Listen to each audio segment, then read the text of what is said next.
Amanda Clark checked her watch as she walked through Shuttle Bay 7. The metal floor made soft clicking sounds under her boots. She carried a data pad in one hand and a cup of coffee in the other. It was just another normal day on New Haven Station. The station floated in space around a small moon. Ships came and went every day. Amanda worked as a diplomatic helper, which meant she did lots of paperwork and made sure visiting aliens felt welcome. It was not the most exciting job, but it paid well. She stopped near a stack of cargo boxes and started counting them. The PO manifest said there should be 42 boxes of medical supplies. Amanda sipped her coffee and tapped numbers into her data pad. 38, 39, 40. A loud roar filled the shuttle bay. Amanda looked up to see a sleek silver ship coming through the entrance. The ship was beautiful with smooth curves and glowing blue lights. It looked like something from a dream, but something was wrong. The ship was coming in too fast and at the wrong angle. Amanda stepped back as warning lights started flashing. A voice came over the speakers. "Attention Shuttle Bay 7. We have an incoming vessel with navigation problems. All personnel please clear the landing area." Amanda looked around. She was standing right in the middle of the landing area. The silver ship was getting bigger and bigger. She could see symbols carved into its hull that looked like leaves and flowers. "Oh no," Amanda said. She turned to run, but her boots slipped on the smooth metal floor. Her coffee cup went flying. The data pad fell from her hands. Amanda stumbled forward and grabbed onto a cargo container to keep from falling. The silver ship spun sideways and slammed into the floor. It slid across the metal surface with a terrible scraping sound. Sparks flew everywhere. The ship was heading straight for Amanda. She tried to climb over the cargo container, but it was too tall. The ship hit the containers and pushed them forward. Amanda found herself trapped between the ship's nose and a wall of medical supply boxes. The ship's engines finally stopped. White steam poured out from cooling vents. Everything became very quiet except for the sound of metal creaking as it cooled down. Amanda was pressed against the cargo containers but not hurt. The ship had stopped just inches from crushing her. She could feel the heat from its hull through her uniform. A door opened on the side of the ship with a soft hissing sound. Someone stepped out and Amanda forgot all about being almost crushed. The pilot was tall and thin with long silver hair that seemed to glow in the shuttle bay lights. Her ears were pointed like in old fairy tales. Her skin was pale and perfect, without any scars or marks. She wore a flowing blue dress that looked like it was made from starlight. She was an elf. Amanda had read about them in the diplomatic files, but seeing one in person was completely different. The elf woman looked around with bright green eyes. When she saw Amanda trapped against the cargo containers, she gasped and put her hands over her mouth. "Oh, my stars and moons," the elf said in a voice like music. "Are you hurt? I am so terribly sorry." She rushed over to Amanda, moving like she was dancing instead of walking. Up close, Amanda could smell something like flowers and fresh rain. "I think I'm okay," Amanda said. She tried to push away from the cargo containers, but the ship had pushed them too close together. "I'm just stuck." The elf placed her hands on the ship's nose and pushed. The heavy spacecraft moved easily like it weighed nothing at all. Amanda stumbled forward as the space opened up.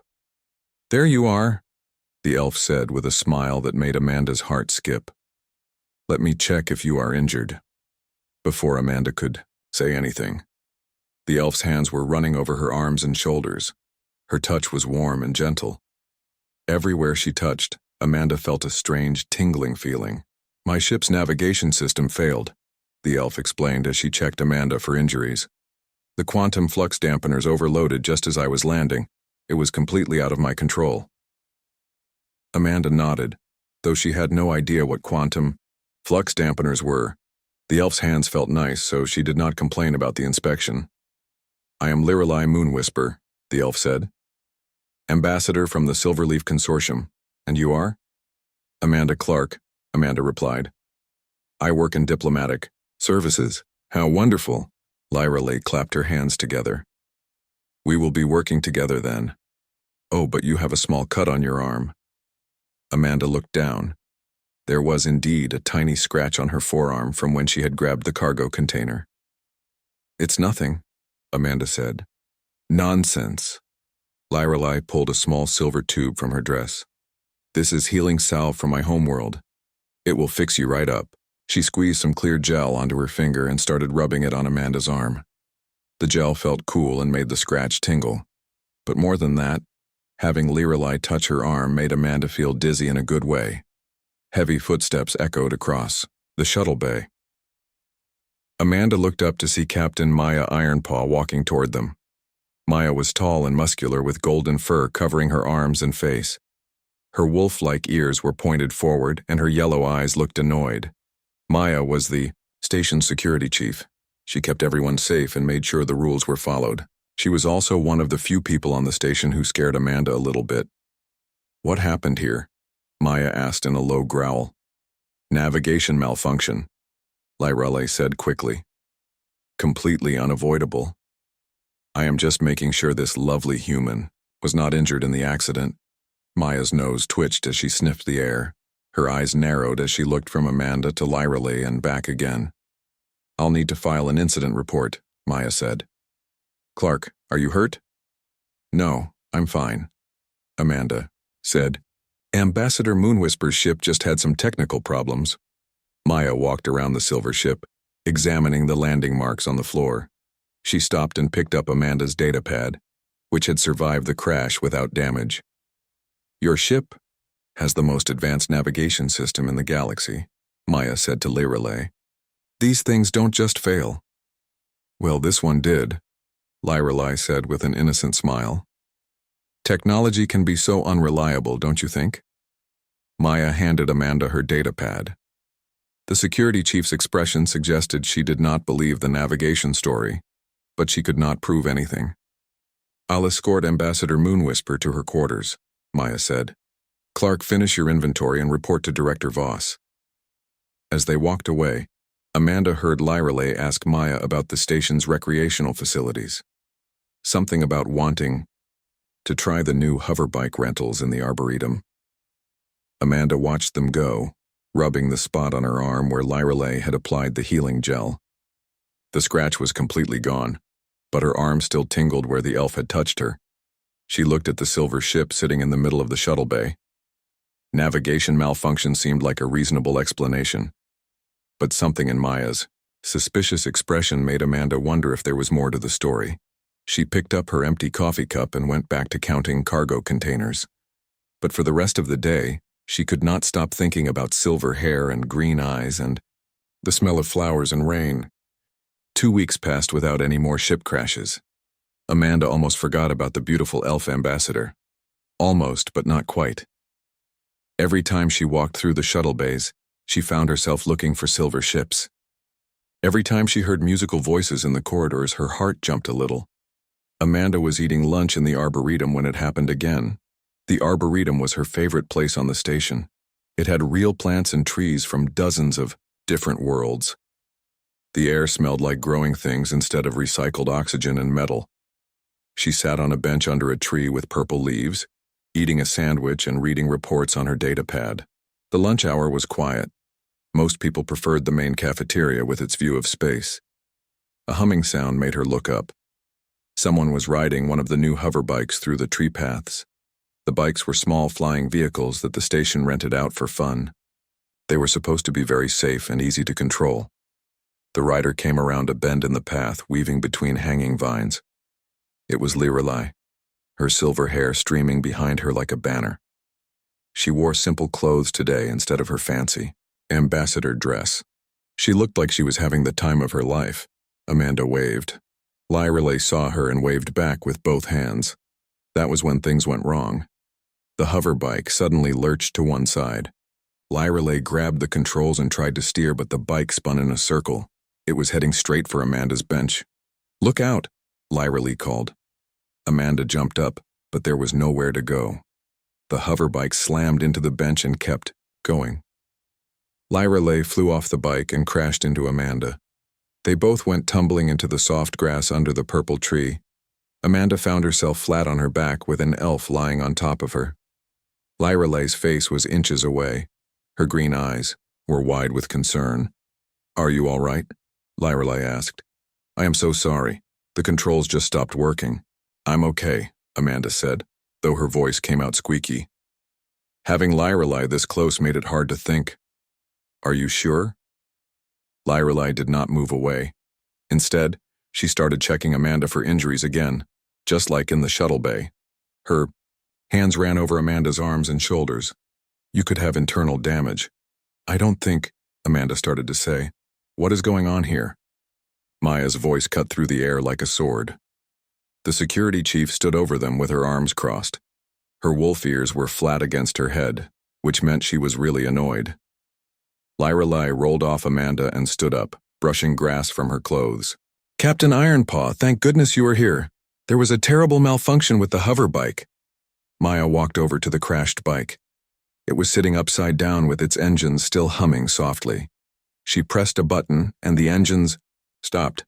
These bikes have 3 backup safety systems, Maya said. They don't just malfunction.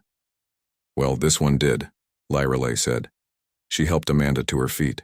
Technology fails sometimes, even the best technology. Maya picked up the bike and turned it right side up. She ran her hands over the controls, checking everything. Her nose twitched as she sniffed around the bike.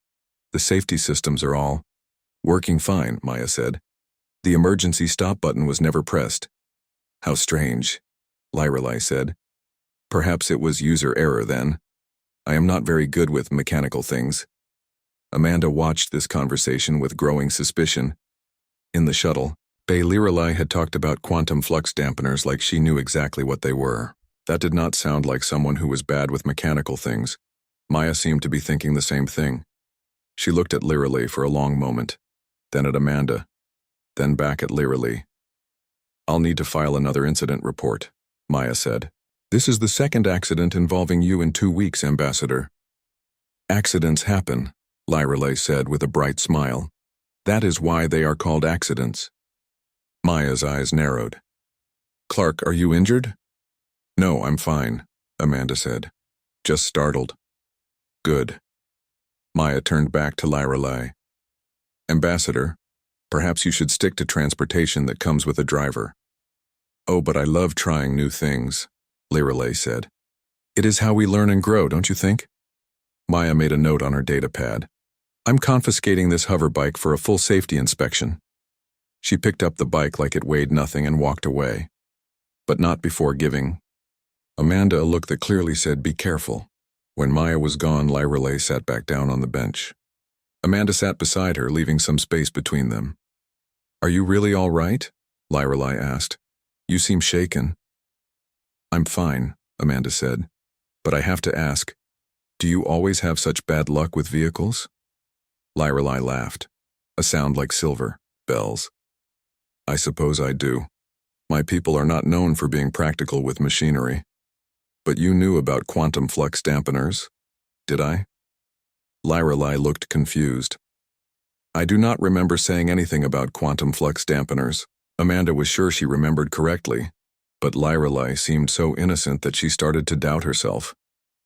Maybe I heard wrong, Amanda said. They sat in comfortable silence for a while, watching other people walk through the arboretum. Amanda found herself stealing glances at the elf beside her. In the soft light filtering through the leaves, Lyrelei looked even more beautiful than before. Amanda, Lyrelei said suddenly, would you like to attend the formal dinner tomorrow night? It is a gathering of all the ambassadors. I could use a friend there. Me? Amanda was surprised. I'm just diplomatic support staff. I don't usually go to ambassador dinners. But you work in diplomatic services, Lyrelei pointed out. And I'm requesting your presence as my cultural advisor. Amanda thought about it. She had never been to one of the fancy diplomatic dinners. They always sounded boring from the reports she read afterward. Okay, she said. I'd like that. Lyrelei smiled, so brightly that Amanda felt warm all over. Wonderful. I will send you the details. They talked for a few more minutes about the dinner and what Amanda should wear. Then Lyrelei had to leave for a meeting with the Trade Council. Amanda watched her go, noticing how Lyrelei seemed to float rather than walk. Everything about her was graceful and perfect. But as beautiful as Lyrelei was, Amanda could not shake the feeling that something strange was going on. 2 accidents in 2 weeks, both involving the same elf, both ending with Amanda getting personal medical attention. Maya clearly thought something was suspicious too. The security chief was not the type to imagine problems that did not exist.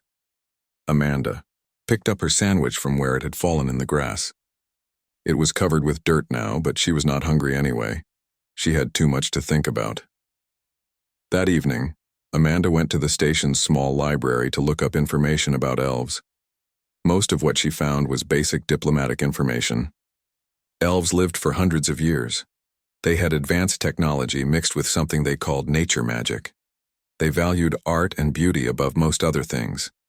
But in one old cultural guide, Amanda found something interesting. A section about elven courtship rituals mentioned something called coincidental encounters. The text was vague, but it seemed to suggest that elves sometimes arranged accidents as a way to meet potential romantic partners. Amanda closed the book and leaned back in her chair. Was it possible that Lyrelai was causing these accidents on purpose? The idea seemed crazy, but it would explain a lot. She thought about Maya's suspicious looks and sniffing around the crash sites. As a Beastwoman, Maya had enhanced senses. She could probably smell things that humans could not detect. Amanda decided to pay more attention at tomorrow's dinner. If Lyrelai was planning something, maybe she could figure out what it was. But even if the elf was causing accidents on purpose, Amanda had to admit she did not really mind. Being rescued by a beautiful alien was not the worst thing that could happen to a person. Still, she made a mental note to be extra careful around any vehicles when Lyrelai was nearby, just in case. The formal dinner was held in the station's grand ballroom. Amanda had never seen the room before. The ceiling was clear glass that showed the stars outside. Tables covered with white cloth filled the space, and each one had flowers from different worlds. Amanda wore her best dress, a simple black one that she hoped looked fancy enough. She felt nervous as she walked through the doors. Everyone else seemed to know exactly what they were doing.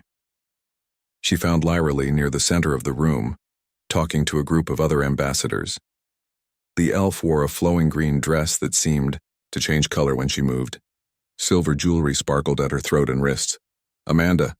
Lyrelai waved her over. Everyone, this is Amanda Clark, my cultural advisor. Amanda shook hands with ambassadors from 6 different worlds. There was a tall blue person with 4 arms, a small round being covered in soft fur, and others she had only seen in pictures before. Amanda knows so much about human customs, Lyrelai told the group. She has been teaching me about your fascinating culture. Amanda smiled and nodded, though she was not sure what she was supposed to have taught Lyrelai. They had only talked for a few minutes in the arboretum. The dinner started with speeches from important people. Amanda tried to pay attention, but she kept getting distracted by Lyrelai sitting beside her. The elf smelled like flowers and something sweet Amanda could not identify. The next part of the ceremony will take place in the zero-gravity chamber, announced Director Helen Voss from the podium. All ambassadors are invited to participate in the traditional Flight of Unity. Amanda had heard about this ceremony but never seen it. Representatives from species that could fly would soar around the zero-gravity chamber, while others watched from viewing platforms. Everyone moved to the observation deck that surrounded the zero-gravity chamber. The chamber was a large sphere with clear walls. Inside, the artificial gravity was turned off so that flying species could demonstrate their abilities. Lyrelai excused herself to put on her ceremonial flight suit. It has wings, she explained to Amanda. Very delicate, but they work in zero gravity. Amanda found a spot at the front of the viewing platform. Through the clear walls, she could see several beings floating in the chamber. Some had natural wings, others wore mechanical ones. Lyrelai appeared in the chamber wearing a silver suit with gossamer wings that sparkled like dewdrops. She moved through the air like she was dancing, spinning and diving with perfect grace. Amanda watched in amazement. The elf was even more beautiful in flight than on the ground. She seemed to glow as she moved through the zero-gravity space. The ceremony was going perfectly until Lyrelai tried a complex spinning maneuver near the viewing platform. She spun too fast and suddenly lost control. Her wings fluttered helplessly as she tumbled through the air. She was heading straight for the viewing platform where Amanda stood. "Look out!" someone shouted. Lyra Lee hit the clear wall right in front of Amanda, but instead of bouncing off, she somehow passed through it. Amanda barely had time to be confused before the elf crashed into her. They tumbled backward together, rolling across the floor of the observation deck. Amanda's head spun as they came to a stop with Lyra Lee on top of her again. "Are you hurt?" Lyra Lee asked, breathing hard. Her face was flushed, and her silver hair was messy. "How did you get through the wall?" Amanda asked. "Emergency exit," Lyra Lee said quickly. "The walls have emergency portals for safety reasons." Amanda had never heard of emergency portals in the viewing platform walls, but before she could ask more questions, Maya appeared beside them. "That's enough," the security chief growled. Maya reached down and pulled Lyra Lee off Amanda. The Beastwoman's eyes were glowing yellow and her ears were flat against her head. "This is the third accident in 2 weeks," Maya said. "I want to speak with both of you. Now." She marched them to a small meeting room off the ballroom. Maya closed the door and turned to face them with her arms crossed. "I've been watching you two," Maya said. "And I've been smelling you two. There's something going on here." "I don't know what you mean," Lyra Lee said innocently. "My nose doesn't lie," Maya replied. "Every time you two are together, the air fills with stress hormones and attraction pheromones. You're attracted to each other." Amanda felt her face turn red. "Captain Ironpaw, I don't think— And you?" Maya pointed at Lyra Lee. "Your ship doesn't have navigation problems.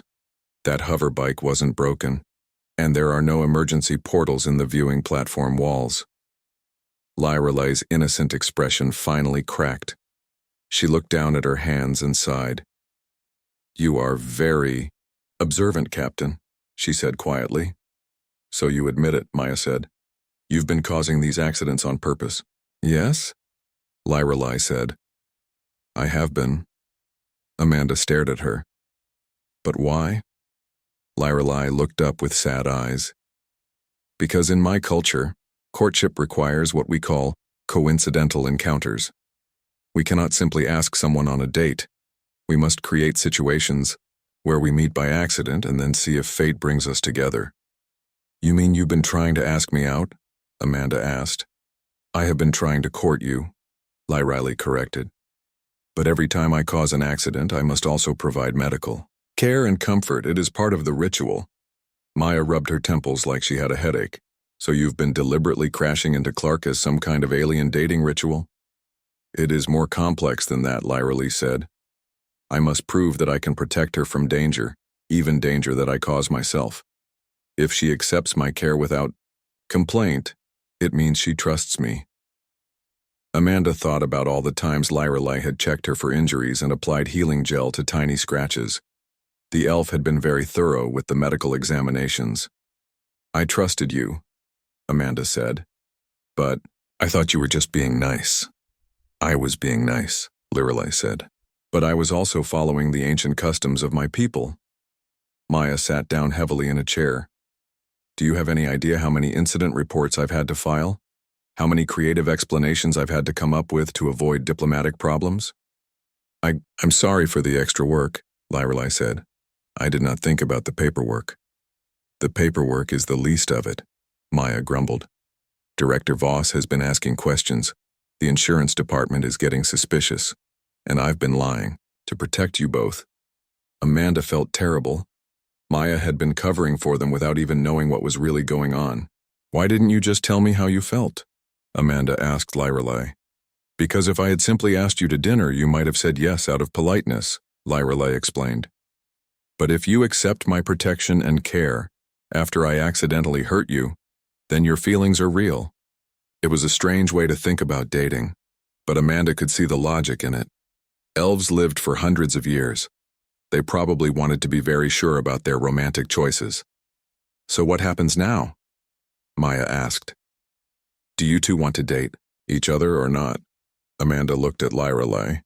The elf was beautiful and interesting and had been trying to court her in the most elaborate way possible. It was actually kind of sweet. even if it was also kind of dangerous. I would like to try dating, Amanda said. But no more accidents. If you want to spend time with me, just ask. Lyralay's face lit up with the brightest smile Amanda had ever seen. Really? You would like to court with me? I would like to date. You? Amanda corrected. Humans don't call it courting. This is very wonderful. Lyralay clapped her hands together. I was so worried that my accidents were not convincing enough. Maya stood up and straightened her uniform. Good.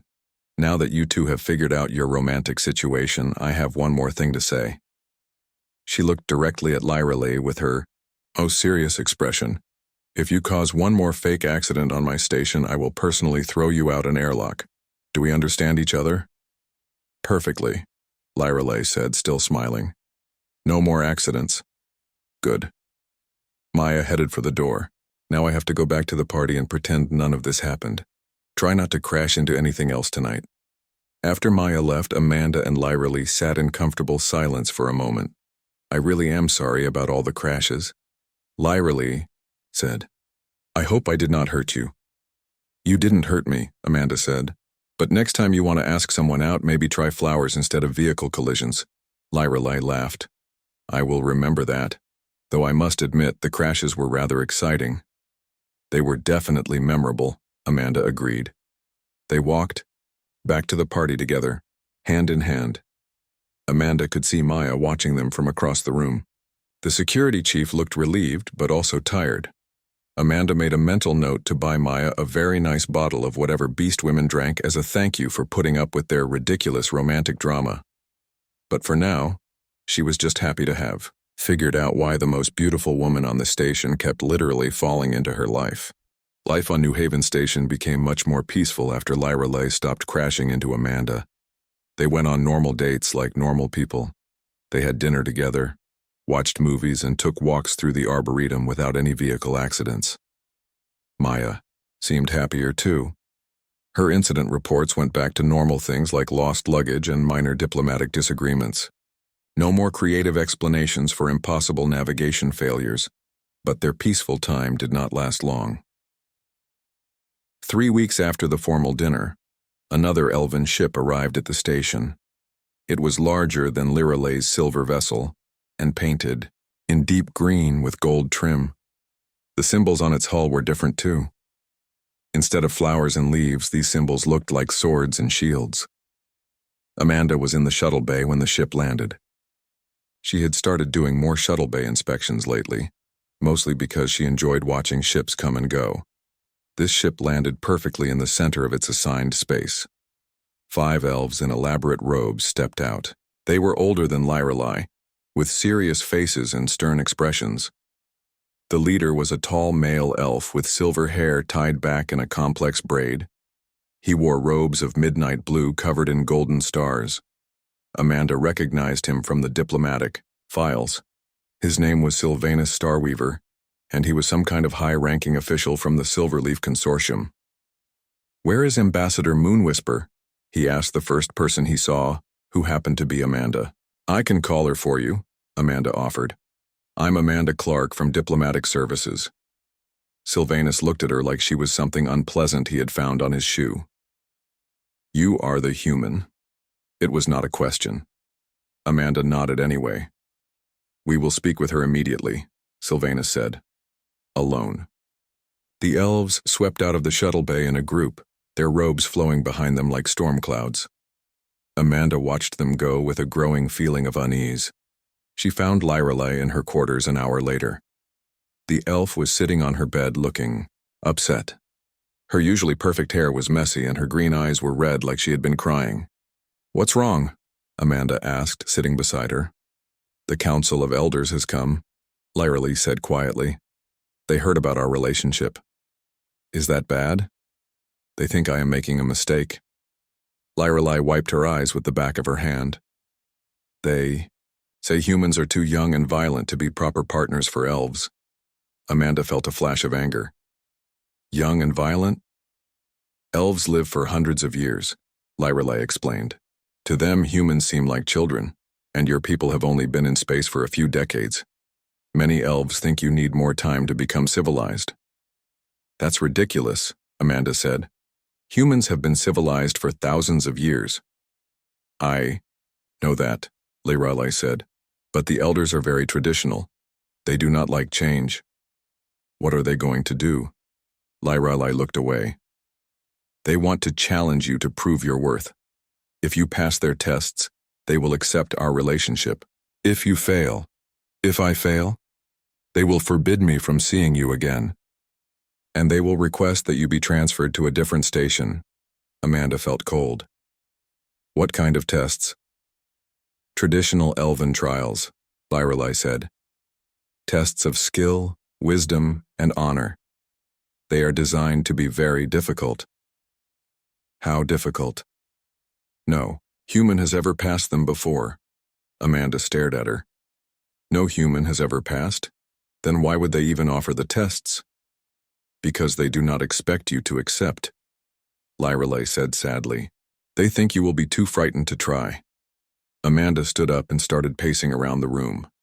The elves were trying to force her to give up Lorelei by making it impossible to prove herself worthy. It was a setup designed to fail. When did these tests happen? Amanda asked. Tomorrow morning, Lorelei said. But Amanda, you do not have to do this. We could request a transfer together. There are other stations where the elders have less influence. That's running away, Amanda said. Besides, they said no human has ever passed. That doesn't mean no human can pass. Lorelei looked up with hope in her eyes. You want to try? I want to try, Amanda said firmly. What are the 3 tests? The first is a test of aerial combat, Lorelei explained. You must fight an elven warrior in 3-dimensional space. The second is a test of wisdom, where you must solve an ancient riddle. The third is a test of emotional truth, where you must prove your feelings are genuine. Amanda thought about this. Aerial combat sounded scary, but she had been a pilot before becoming a diplomat. Ancient riddles were just puzzles with fancy names, and her feelings for Lorelei were definitely genuine. I can do this, Amanda said.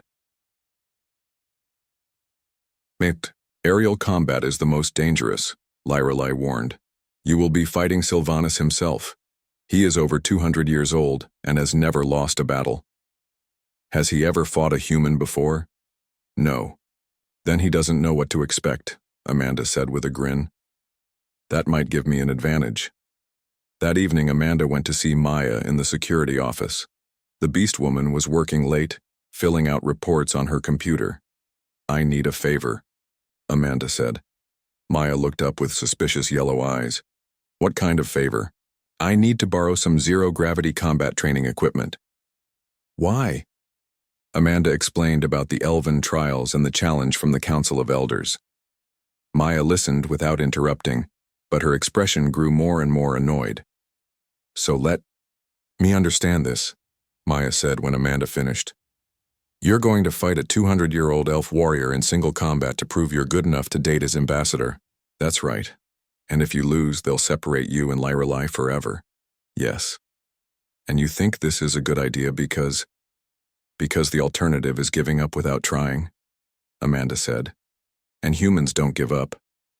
Maya stared at her. For a long moment, then she sighed and stood up. The training room is on deck 12, she said. I'll set up the equipment for you. Thank you. Don't thank me yet, Maya said. Thank me if you survive tomorrow. Amanda spent most of the night practicing zero-gravity combat. Maya helped by playing the role of her opponent, which meant getting thrown around a lot. The Beastwoman was patient but direct in her feedback. You're thinking like a pilot, Maya said after Amanda missed an easy tackle. Pilots try to avoid collisions, warriors cause them. How do I think like a warrior? Stop trying to fly around your opponent, Maya said. Fly through them. Amanda tried again, this time aiming directly for Maya instead of trying to outmaneuver her. It worked much better. Better, Maya said. But Sylvanus will be faster and more experienced than me. You need something he won't expect. Like what? Maya grinned, showing her sharp teeth. Like fighting dirty. Elves are honorable. Sometimes too honorable. They follow rules even when the rules work against them. What kind of rules? Traditional, Combat rules, Maya explained. Elves fight with grace and style. They make it look like art. But you're not an elf. You don't have to fight like one. Amanda practiced for 3 more hours, learning to use her smaller size and human unpredictability as advantages. When she finally went to bed, she felt ready for whatever Sylvanus could throw at her. The next morning, word had spread throughout the station about the trials. The observation deck around the zero-gravity chamber was packed with people who wanted to watch. Lyrelei was there, looking nervous but proud. Maya stood beside her with her arms crossed, looking like she wanted to bite someone. Director Helen Voss was there too, along with ambassadors from a dozen different worlds. Everyone wanted to see if a human could pass the legendary elven trials.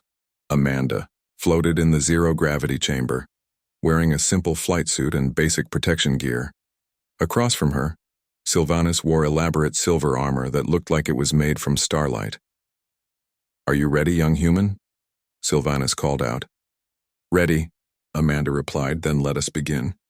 Sylvanus moved like lightning through the zero-gravity chamber.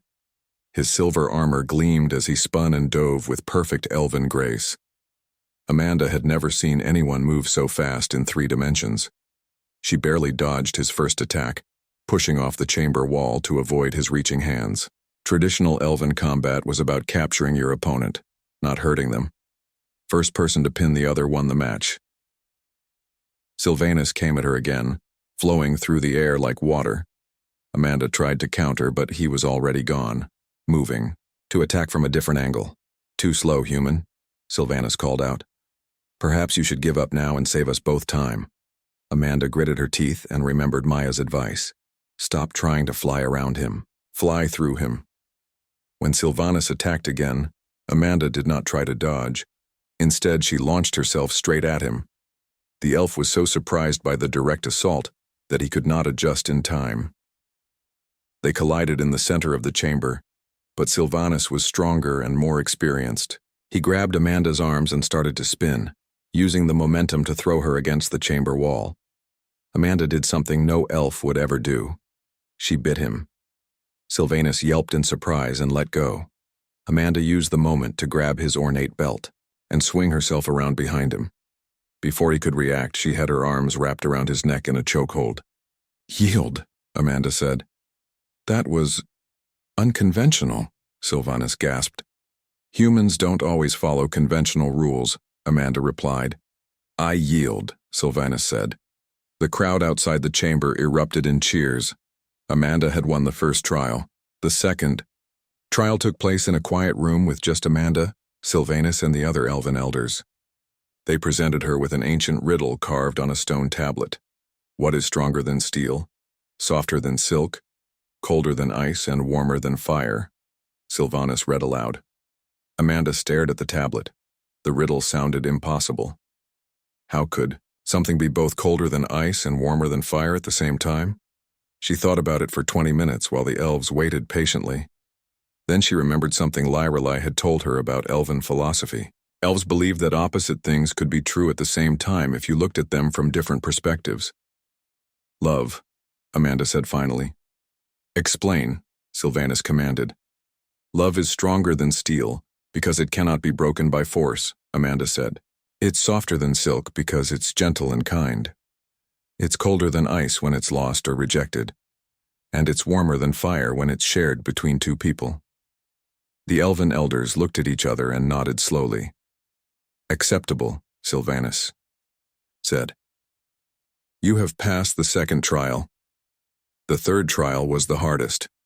Amanda had to stand in front of the entire council of elders and explain her feelings for Lyrelei while they used some kind of elven magic to detect lies. "Why do you love Ambassador Moonwhisper?" Sylvanus asked. Amanda took a deep breath. This was harder than fighting or solving riddles because her feelings were private and personal. "I love her because she makes me laugh," Amanda said. "Because she's brave enough to crash into me just to get my attention. Because she sees the best in everyone, even people who don't like her. Because when she smiles, the whole world seems brighter." "Are you prepared to spend your short human life with someone who will outlive you by centuries?" another elder asked. Amanda had thought about this question a lot. It hurt to know that Lyra Lee would still be young when Amanda was old and gray. "I would rather have 50 years with her than 100 years without her," Amanda said. "Love isn't about how long it lasts. It's about how real it is while you have it. And what will you do when other humans judge you for loving an alien?" a third elder asked. "The same thing I'm doing right now," Amanda replied. "I'll stand up and tell them that love is love no matter what species it's between." The elven magic glowed around her as she spoke, checking every word for truth. When she finished, the glow faded. "She speaks with an honest heart," Sylvanus announced. "She has passed all 3 trials." The crowd outside burst into applause again. Amanda felt weak with relief. She had done it. She had actually passed the legendary elven trials, but the trials were not over yet. "However," Sylvanus continued, "there is one more challenger who wishes to test the human." A new voice spoke from the back of the room. "I challenge Amanda Clark to single combat." Everyone turned to see who had spoken. It was a young male elf with dark hair and angry eyes. He wore black robes instead of the traditional green and silver. "Valdris, Shadowleaf," Lyra Lee gasped. "What are you doing here?" "I am claiming my right as your former betrothed," Valdris said. "This human has stolen what belongs to me." Amanda felt her heart sink. Lyra Lee had never mentioned being engaged to someone else. "Valdris, our engagement was broken years ago," Lyra Lee said. "My parents arranged it when we were children. We never loved each other." "Love is irrelevant," Valdris replied. "Honor is what matters. You were promised to me, and I will not let a primitive human take you away." "The trials are over," Sylvanus said firmly. "The human has proven herself worthy." "The trials test worthiness," Valdris said. "They do not test strength. I challenge her to real combat, not the gentle sparring we just witnessed." Amanda stepped forward. "I accept." "Amanda, no!" Lyra Lee cried. "Valdris is dangerous. He was expelled from the Warrior Academy for being too violent." "I'm not afraid of him," Amanda said, though her voice shook a little. The real combat took place in a larger chamber with weapons and armor. Valdris chose a curved elven sword that glowed with blue light. Amanda picked up a simple metal staff, the kind human security guards used. "A staff against a sword?" Valdris laughed. "How pathetic." "We'll see," Amanda said. The fight began immediately. Valdris was faster than Sylvanus and much more aggressive. His glowing sword cut through the air in deadly arcs. Amanda blocked with her staff, but the impacts sent shockwaves up her arms. "Give up now and I might let you live," Valdris snarled. Instead of answering, Amanda did something unexpected. She threw her staff at his head. Valdris ducked, and while he was distracted, Amanda tackled him around the waist. They crashed into the chamber wall together. "Humans don't fight fair," Amanda said, grabbing for his sword. "Neither do I," Valdris replied and punched her in the stomach. Amanda gasped and doubled over. Valdris raised his sword for a finishing blow, but the sword never came down. Lyra Lee had entered the chamber and grabbed Valdris from behind with her elven magic. Silver light surrounded them both. "Enough!" Lyra Lee's voice echoed with power. "I choose Amanda Clark as my partner." "I reject your claim, Valdris Shadowleaf. Leave this place and never return." Valdris struggled against the magical bonds, but he could not break free. "You will regret this decision, Lyra Lee. Mark my words." "The only thing I regret is wasting time on this foolishness," Lyra Lee replied. She gestured with her hand, and Valdris disappeared in a flash of silver light. "Where did you send him?" Amanda asked, getting to her feet. "Back to his ship," Lyra Lee said. "He will find himself launched into space with a one-way ticket home." Amanda stared at her. "You can do that?" "I am more powerful than I usually let people know," Lyra Lee said with a small smile. "I prefer to seem harmless." Sylvanus cleared his throat. "The trials are now truly complete. Amanda Clark has proven herself worthy of Ambassador Moonwhisper's affections." The crowd cheered again, louder than before. Amanda felt dizzy with relief and exhaustion. 6 months later, Amanda stood in the shuttle bay watching Lyra Lee's ship come in for a landing. But this time was different. This time Amanda was the one piloting the ship. Lirelei sat in the co-pilot seat, giving directions and encouragement. A little to the left. Perfect. Now ease down gently. The silver ship settled onto the landing pad with barely a whisper. It was the smoothest landing Amanda had ever seen. Excellent flying, Lirelei said, leaning over to kiss Amanda's cheek. Maya was waiting for them when they stepped out of the ship.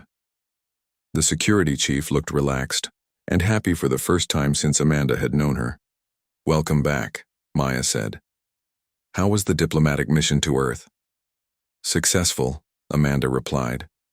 The trade agreement is signed. And no crashes? Maya asked suspiciously. Not a single one, Lirelei said proudly. Amanda is an excellent pilot. Good, Maya said. I was getting tired of writing incident reports about you two. As they walked through the station together, Amanda reflected on how much had changed. She was now Assistant Ambassador for Human-Elven Relations, a job that involved a lot of traveling with Lirelei to different worlds. Amanda, Lirelei said as they reached their shared quarters, I have something to tell you. What is it? Director Voss just approved my request for a new diplomatic partner, a young elf named Sylviana Starbright. She arrives tomorrow. Amanda grinned. Should I warn Maya to expect some unusual accidents in the shuttle bays? Probably, Lirelei said. Sylviana is my cousin, and she has even worse luck with vehicles than I used to have. Amanda laughed and pulled Lirelei into a hug. Poor Maya. She has no idea what's coming. Actually, I think she does, Lirelei said. I saw her ordering extra incident report forms yesterday. From somewhere in the distance, they heard Maya's voice echoing through the station corridors. Not again. Why does this keep happening to me? Amanda and Lirelei looked at each other and burst into laughter. Some things never change, no matter how far you traveled in space.